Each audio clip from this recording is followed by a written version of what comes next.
ಭಾರತ ಹಿಂದೂ ರಾಷ್ಟ್ರ ಆಗಬಾರ್ದು. ಈ ರೀತಿ ಹೋರಾಟಗಳು ತುಂಬಾ ಜನ ಮಾಡ್ತಾ ಇದ್ದಾರೆ. ಅದಕ್ಕೆ ಕೆಲವಷ್ಟು ಪೊಲಿಟಿಕ್ ಪಾರ್ಟಿಗಳು ಸಪೋರ್ಟ್ ಮಾಡ್ತಾ ಇದ್ದಾರೆ. ನಮಸ್ಕಾರ ವೀಕ್ಷಕರೇ. ಭಾರತದಲ್ಲಿ ಹಿಂದುತ್ವ ಬಗ್ಗೆ ಮಾಹಿತಿ ಕೊಡೋರು, ಹಿಂದುತ್ವನ ಬೆಳೆಸಬೇಕು ಅನ್ನೋರು ಜಾಸ್ತಿ ಆಗ್ತಾ ಇದ್ದಾರೆ. ಕಾರಣ ಇಷ್ಟೇ, ನಮ್ಮ ಪ್ರಪಂಚದಲ್ಲಿ ಭೂಮಿ ಮೇಲೆ ಸುಮಾರು 196 ದೇಶಗಳಿದ್ರು ಹಿಂದೂ ರಾಷ್ಟ್ರ ಅಂತ ಇರೋದು ಒಂದೇ ಒಂದು ದೇಶ, ಅದು ಭಾರತ ದೇಶ.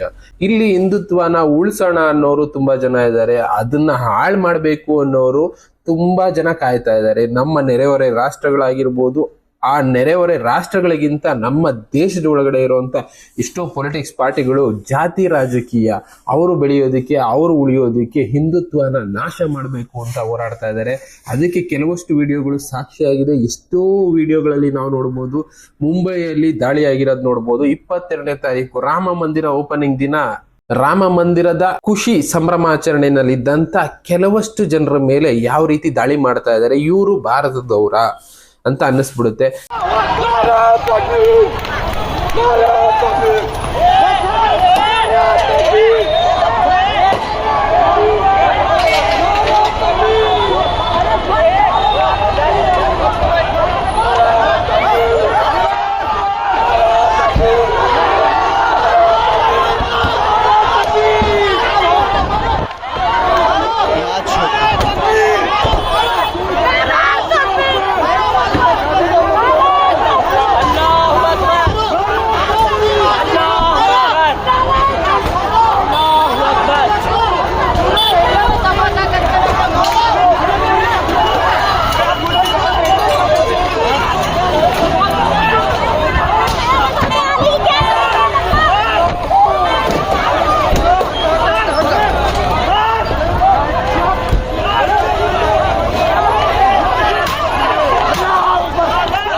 ನೋಡಿದ್ರೆ ಗೊತ್ತಾಗುತ್ತೆ, ದೇವ್ರ ಹೆಸರಲ್ಲಿ ಪರವಾಗಿಲ್ಲ, ಎಲ್ಲಾ ದೇವರು ಒಂದೇ ಅಂತ ಎಲ್ಲಾ ಧರ್ಮದಲ್ಲೂ ಹೇಳ್ತಾರೆ. ಅವ್ರವ್ರ ಧರ್ಮ ಅವ್ರವ್ರು ಫಾಲೋ ಮಾಡ್ಕೊಳ್ಳಿ, ಅದ್ರಲ್ಲಿ ಏನು ತಪ್ಪಿಲ್ಲ. ಇಲ್ಲೇನ್ ಮಾಡ್ತಾ ಇದ್ದಾರೆ, ಕೆಲವಷ್ಟು ಜನ ದುಡ್ಡು ಕೊಟ್ಟು ಮಾಡಿಸ್ತಾ ಇದಾರೋ, ಇಲ್ಲ ಬೇರೆ ರೀತಿ ಮಾಡಿಸ್ತಾ ಇದಾರೋ, ಇಲ್ಲ ಅವ್ರ ಮನಸ್ಸಿಗೆ ಇಟ್ಕೊಂಡು ಆ ತರ ಮಾಡ್ತಾ ಇದಾರೋ, ಇವರು ಇಲ್ಲ ಬೇರೆ ದೇಶದಿಂದ ಬಂದಿರೋರೋ, ಏನೋ ಗೊತ್ತಿಲ್ಲದೆ ಇರೋ ವಿಷಯಗಳು.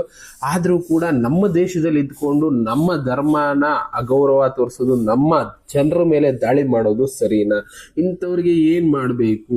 ನಮ್ಮಲ್ಲೂ ಕೂಡ, ನಮ್ಮ ಕರ್ನಾಟಕದಲ್ಲೂ ಕೂಡ ಇದೇ ರೀತಿ ಕೆಲವಷ್ಟು ಜಾತಿಗಳಿಗೆ ಪ್ರಚೋದನೆ ಕೊಡ್ತಾ ಇದ್ದಾರೆ. ಕೆಲವಷ್ಟು ಜಾತಿಗಳನ್ನ ಬೆಳೆಸೋದಕ್ಕೆ, ಅವ್ರ ಅಧಿಕಾರದಲ್ಲಿ ಉಳ್ಕೋಬೇಕು ಅಂದ್ರೆ ಕೆಲವಷ್ಟು ಜಾತಿಗಳು ಉಳ್ಕೋಬೇಕು ಅಂತ ಹೋರಾಟ ಮಾಡ್ತಾ ಇದ್ದಾರೆ. ಇದು ಸರಿನಾ? ಒಳ್ಳೆ ಕೆಲಸ ಮಾಡ್ಲಿ, ಒಳ್ಳೆ ವಿಷಯಗಳಿಗೆ ಹೋರಾಡ್ಲಿ, ಎಲ್ಲರೂ ಒಂದೇ ಅಂತ ಹೋರಾಡ್ಲಿ, ಎಲ್ಲರಿಗೂ ಈಕ್ವಲ್ ಆಪರ್ಚುನಿಟಿ ಕೊಡ್ಲಿ. ಅದನ್ನ ಬಿಟ್ಟು ನಮ್ಮಲ್ಲೇ ಜಗಳ ತಂದಿಟ್ಟು ನಮ್ಮನ್ನೇ ಒಡೆದಾಡ್ಕೊಂಡು ಸಾಯೋ ಹಾಗೆ ಮಾಡ್ತಾ ಇದಾರಲ್ಲ, ಇಂಥ ಪೊಲಿಟಿಕಲ್ ಪಾರ್ಟಿಗಳಿಗೆ ಏನ್ ಮಾಡಬೇಕು? ಅದನ್ನ ನಾವೇ ಯೋಚನೆ ಮಾಡಬೇಕು, ನೀವು ಯೋಚನೆ ಮಾಡಬೇಕು. ಹಿಂದುತ್ವ ಆಗಿರ್ಬೋದು, ಇಲ್ಲ ಕ್ರಿಶ್ಚಿಯನಿಟಿ ಆಗಿರ್ಬೋದು, ಇಲ್ಲ ಇಸ್ಲಾಮಿಕ್ ಆಗಿರ್ಬೋದು, ಎಲ್ಲ ಅವ್ರವ್ರ ಧರ್ಮ ಅವ್ರವ್ರು ಫಾಲೋ ಮಾಡ್ಲಿ. ಅವ್ರವ್ರು ಫಾಲೋ ಮಾಡೋದ್ರಲ್ಲಿ ಯಾವುದೂ ತಪ್ಪಿಲ್ಲ. ಅವರ ಧರ್ಮಾಚರಣೆಗಳನ್ನ ಮಾಡೋದ್ರಲ್ಲಿ ತಪ್ಪಿಲ್ಲ. ಅವರ ಮನಸ್ಸಿಗೆ ಯಾವ ಇಷ್ಟ ಆಗುತ್ತೋ, ಯಾವ ಧರ್ಮ ಸರಿ ಅನ್ಸುತ್ತೋ ಆ ಧರ್ಮನ ಫಾಲೋ ಮಾಡಿ ಅಂತಾನೆ ಎಲ್ಲರೂ ಹೇಳಿರೋದು. ಆದ್ರೆ ಬೇರೆಯವರು ಅದನ್ನ ಮಾಡ್ತಾ ಇರುವಾಗ ಅದನ್ನ ತಪ್ಪು ಅಂತ ಹೇಳೋ ಅಧಿಕಾರ ಯಾರಿಗೂ ಕೂಡ ಇರೋದಿಲ್ಲ. ಇಲ್ಲ ಆಗಿರೋದು ಅದೇ, ಬೇರೆಯವರು ಒಂದು ಧರ್ಮಾಚರಣೆ ಮಾಡ್ತಾ ಇರುವಾಗ ಯಾವತ್ತೇ ಆಗಲಿ ಅದನ್ನ ತಪ್ಪು ಅಂತ ಹೇಳ್ತಾರಲ್ಲ, ಅವರು ಸರಿ ಇಲ್ಲ. ಇಂಥವ್ರಿಗೆ ಸಪೋರ್ಟ್ ಮಾಡ್ತಾರಲ್ಲ, ಅಂತ ಪೊಲಿಟಿಕಲ್ ಪಾರ್ಟಿಗಳನ್ನ ಬೆಳೆಸೋದ್ರಿಂದ ನಮ್ಮ ದೇಶದ ಒಳಗಡೆನೆ ನಾವೇ ಒಂದು ಬಿರುಕುನ ಉಂಟು ಮಾಡ್ತಾ ಇದೀವಿ. ಬೇರೆ ಬೇರೆ ದೇಶಗಳು ನಮ್ಮ ದೇಶದ ಮೇಲೆ ದಾಳಿ ಮಾಡ್ತಾರೋ ಇಲ್ವೋ, ಬಟ್ ನಮ್ಮ ದೇಶದಲ್ಲಿ ನಾವೇ ಹೊಡೆದಾಡ್ಕೊಂಡು ಸಾಯೋ ಹಾಗೆ ಇವರು ಮಾಡ್ತಾರೆ. ಪೊಲಿಟಿಕ್ಸ್ ಅವ್ರು ಉಳ್ಕೋಬೇಕು ಅಂತ ಎಷ್ಟೋ ರಾಜ್ಯಗಳಲ್ಲಿ ನೋಡ್ತಾ ಇದ್ದೀವಿ. ಜಾತಿಗಳ ಮಧ್ಯೆ ಒಂದು ಗ್ಯಾಪ್ ನ ಕ್ರಿಯೇಟ್ ಮಾಡ್ತಾ ಇದ್ದಾರೆ. ದುಡ್ಡು ಕೊಟ್ಟು ಜಾತಿಗಳನ್ನ ಒಂದು ಜಾತಿಗೆ ಒಂದು ರೀತಿ, ಒಂದು ಜಾತಿಗೆ ಇನ್ನೊಂದು ರೀತಿ ಮಾಡ್ತಾ ಇದ್ದಾರೆ. ಇದರಿಂದ ನಮ್ಮಲ್ಲೇ ವೈರತ್ವ ಅನ್ನೋದು ಕ್ರಿಯೇಟ್ ಮಾಡ್ತಾ ಇದ್ದಾರೆ. ಅದ್ರ ಜೊತೆಗೇನೆ ಹಿಂದುತ್ವನ ನಾಶ ಮಾಡಬೇಕು, ಹಿಂದುತ್ವ ಅನ್ನೋದು ಭಾರತದಲ್ಲಿ ಇರಬಾರ್ದು ಅಂತ ಎಷ್ಟೋ ಪೊಲಿಟಿಕಲ್ ಪಾರ್ಟಿಗಳು ಕರೆ ಕೊಟ್ಟಿರೋದನ್ನ ನೋಡಿದೀವಿ. ಅಂತ ಪಾರ್ಟಿಗಳಿಂದ ಹಿಂದುತ್ವದ ನಾಶ ಮಾಡೋದಕ್ಕೆ ಶುರು ಮಾಡ್ತಾ ಇದ್ದಾರೆ. ಆದ್ರೆ ಒಂದು ಮಾತ್ರ ಅರ್ಥ ಮಾಡ್ಕೋಬೇಕು, ಹಿಂದುತ್ವನ ನಾಶ ಮಾಡೋದಕ್ಕಾಗೋದಿಲ್ಲ.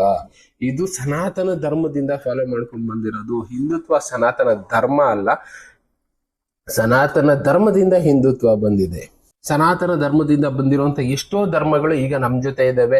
ಹೋಗ್ತಾ ಹೋಗ್ತಾ ವರ್ಷಗಳು ಕಳೀತಾ ಅವ್ರವ್ರ ಅನುಕೂಲಕ್ಕೋಸ್ಕರ ಧರ್ಮ ಡಿವೈಡ್ ಮಾಡ್ಕೊಂಡು ಬಂದ್ರು. ಆದ್ರೆ ಸನಾತನ ಧರ್ಮದಲ್ಲಿದ್ದಂತ ಮೂಲ ಮಂತ್ರನ, ಮೂಲತ್ವನ ಫಾಲೋ ಮಾಡ್ತಾ ಇರೋದು ಜಾಸ್ತಿಯಾಗಿ ಹಿಂದೂಗಳೇ. ಅದಕ್ಕೋಸ್ಕರ ಹಿಂದುತ್ವ ಉಳಿಲೇಬೇಕು, ಅದನ್ನ ಅರ್ಥ ಮಾಡ್ಕೋಬೇಕು. ಯಾವುದೇ ಧರ್ಮ ಆಗ್ಲಿ ಅವ್ರವ್ರ ಪಾಲಿಸಿ. ಆದ್ರೆ ಈ ರೀತಿ ದಾಳಿ ಮಾಡೋದಕ್ಕೆ ಹೋಗ್ಬೇಡಿ ಅಂತಾನೆ ನಾವು ಕೇಳ್ಕೊಳ್ತೀವಿ. ಈ ರೀತಿ ದಾಳಿ ಮಾಡೋರ್ನ ಏನ್ ಮಾಡ್ಬೇಕು? ಇದು ಸರ್ಕಾರದ ಕೈಗೆ ಬಿಟ್ಟಿದ್ದು, ಇಲ್ಲ ಪೊಲೀಸವ್ರ ಕೈಗೆ ಬಿಟ್ಟಿದ್ದು. ಪೊಲಿಟಿಷಿಯನ್ಸ್ ಆಗ್ಬೋದು, ಯಾರಾದ್ರೂ ಆಗ್ಬೋದು, ಅವ್ರವ್ರ ಮನಸ್ಸಲ್ಲಿ ಒಂದ್ಸಲ ಯೋಚನೆ ಮಾಡಿ ನಾವು ಮಾಡ್ತಾ ಇರೋದು ಸರಿನಾ ಅಂತ. ಅವ್ರು ಮಾಡ್ತಾ ಇರೋ ತಪ್ಪುಗಳಿಂದ ಅವರ ಮುಂದಿನ ಪೀಳಿಗೆ, ಅವ್ರ ವಂಶದವರೇ ಆಗಿರ್ಬೋದು, ಇನ್ನೊಬ್ಬರೇ ಆಗಿರ್ಬೋದು, ಅವ್ರ ರಿಲೇಷನ್ ಆಗಿರ್ಬೋದು, ಕಷ್ಟಗಳನ್ನ ಅನುಭವಿಸ್ಬೇಕಾಗಿ ಬರುತ್ತೆ. ಅದನ್ನ ಪೊಲಿಟಿಷಿಯನ್ಸ್ ಒಂದ್ಸಲ ಯೋಚನೆ ಮಾಡಬೇಕು. ಆದಷ್ಟು ಒಗ್ಗೂಡ್ಸೋ ಕೆಲಸ ಮಾಡಿ, ಒಡೆದಾಡಕ್ಕೂ ಕೆಲಸ ಮಾಡಬೇಡಿ. ಪೊಲಿಟಿಷಿಯನ್ಸ್ ಕೇಳ್ಕೊಳ್ಳೋದಿಷ್ಟೇ, ಅಧಿಕಾರಿಗಳು ಇದಕ್ಕೆ ಸಪೋರ್ಟ್ ಮಾಡಿ.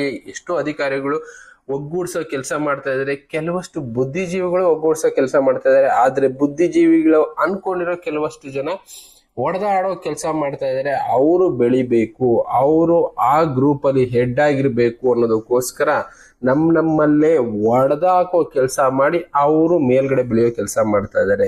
ಅಂಥದಕ್ಕೆ ಜನ ಕೂಡ ಅರ್ಥ ಮಾಡ್ಕೋಬೇಕು, ಸಪೋರ್ಟ್ ಯಾರಿಗ್ ಮಾಡಬೇಕು, ಯಾರ ಜೊತೆ ಬದುಕ್ತಾ ಇದ್ದೀವಿ. ಒಬ್ರಿಲ್ಲ ಅಂದ್ರೆ ಇನ್ನೊಬ್ರು ಬದುಕೋದಕ್ಕಾಗೋದಿಲ್ಲ. ಸಮಾಜದಲ್ಲಿ 108 ವೃತ್ತಿಗಳನ್ನ ಮಾಡ್ತಾ ಇರೋರು ಇದ್ದಾರೆ.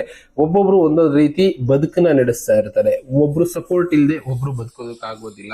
ಈಗ ಎಕ್ಸಾಂಪಲ್ ನಾವು ಹೇಳೋದಾದ್ರೆ, ಗಾಡಿ ಹೋಗ್ತಾ ಇರ್ತೀವಿ, ಗಾಡಿ ಪಂಚರ್ ಆಯ್ತು ಅಂದ್ರೆ ಪಂಚರ್ ಹಾಕೋರ್ ಬೇಕು, ಇಲ್ಲ ಗಾಡಿ ನಿಂತು ಹೋಯ್ತು ತೆಳ್ಳೋರ್ ಬೇಕು. ಯಾರು ಸಹಾಯ ಪಡ್ಕೊಳ್ತೀರಾ? ಅದು ಬಿಡಿ, ರೋಡಲ್ಲಿ ಆಕ್ಸಿಡೆಂಟ್ ಆಯ್ತು, ನನಗೆ ಆಕ್ಸಿಡೆಂಟ್ ಆಯ್ತು, ಇನ್ನೊಬ್ರಿಗೆ ಆಕ್ಸಿಡೆಂಟ್ ಆಯ್ತು, ನಾನು ಆ ಜಾತಿಯವ್ರನ್ನ ಕಾಪಾಡಲ್ಲ, ಈ ಜಾತಿಯವ್ರ ಜೊತೆ ಹೋಗಲ್ಲ ಅಂತ ಹೇಳಕ್ಕಾಗಲ್ಲ. ಎಲ್ಲಾ ಜಾತಿ ಧರ್ಮದವರು ಆ ಟೈಮ್ನಲ್ಲಿ ಬೇಕಾಗುತ್ತೆ. ಅಂತ ಟೈಮ್ಗೆ ನಾವು ನಮ್ಮ ಸಂಘಟನೆಗಳನ್ನ ಬೆಳೆಸ್ಕೋಬೇಕಾಗುತ್ತೆ. ಅದನ್ನ ಬಿಟ್ಟು ನಾವೇ ಒಡೆದಾಡ್ಕೊಂಡು ಸಾಯೋದಕ್ಕೆ ಸಂಘಟನೆಗಳನ್ನ ಮಾಡ್ಕೊಳ್ಳೋದು ಸರಿ ಇಲ್ಲ.